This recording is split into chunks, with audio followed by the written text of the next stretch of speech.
So guys, ayan po yung ginawa natin na motor. So ayan po yung binili, bagong bago.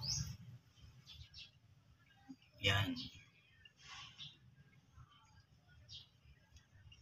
So pinabit na po natin yung wiring niya. Tip and breaker. So paano ba magkabit ng motor sa tangke? So ito po yun.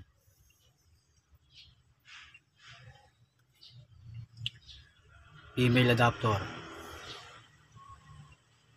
Male adapter. Opo. And then magre-reducer po tayo. 1/3/4. And then mag-elbow po tayo. 3/4. So maglalagay po tayo ng ball valve. So ayan na po, connect natin, naka-elbow and then coupling. So para pumunta po dun sa may tangke yung tubig niya, yung packet. Nandun po yung tangke niya. Dun sa may taas na mangga. So guys, dito naman sa kabila, ganoon din po.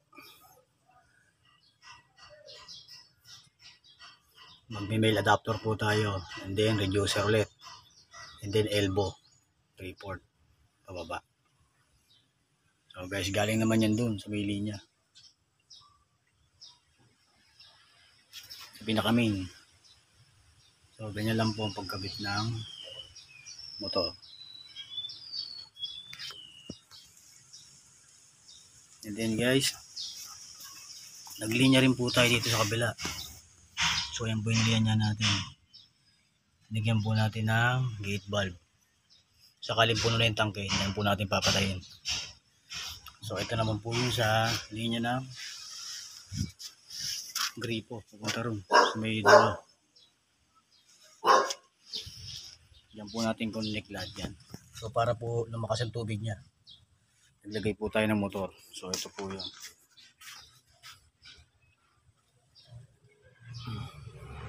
So yan po guys.